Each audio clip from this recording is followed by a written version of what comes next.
Welcome to my review of the textbook I wrote to teach homeschoolers world history. A Bible believer looks at world history, which I sell on Amazon and Lulu.com.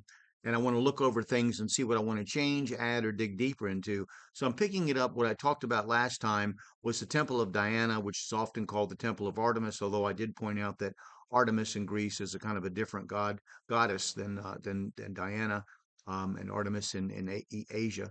But let's continue. Pliny reported that earthen ramps were employed to get the heavy stone beams perched on top of the columns. This method seemed to work well until one of the largest beams was put into position above the door. It went down crookedly, and the architect could find no way to get it to lie flat. He was beside himself with worry about this until he had a dream one night in which the goddess herself appeared to him, saying that he should not be concerned.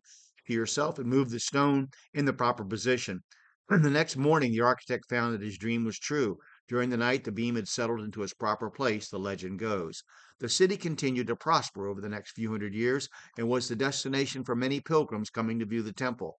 A souvenir business and miniature Diana idols, perhaps similar to a statue of her in the temple, grew up around the shrine. It was one of those business proprietors, a man named Demetrius, that gave Paul a difficult time when he visited the city in 57 AD. Paul came to the city to win converts to the then new religion of Christianity. He was so successful that Demetrius feared the people would turn away from Diana and he would lose his livelihood. He called others of his trade together with him and gave a rousing speech ending with, quote, "Great is Diana of the Ephesians." They then seized two of Paul's companions and a near riot followed. Eventually, the city was quieted, the men released, and Paul left for Macedonia. It was Paul's Christianity that won out in the end, though.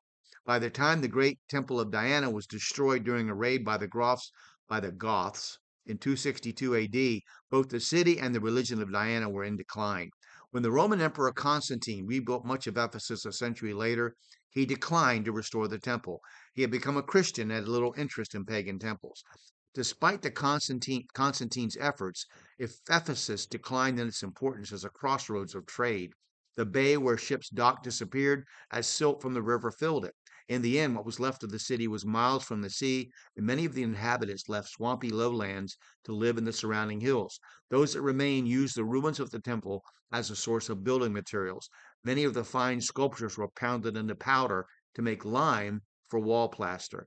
And then we'll talk about what happened in 1863 when the British Museum sent John Turtle Wood. We'll do that next. So I hope you enjoy this and I hope that you'll click like, and I look forward to doing this again. Thank you very much.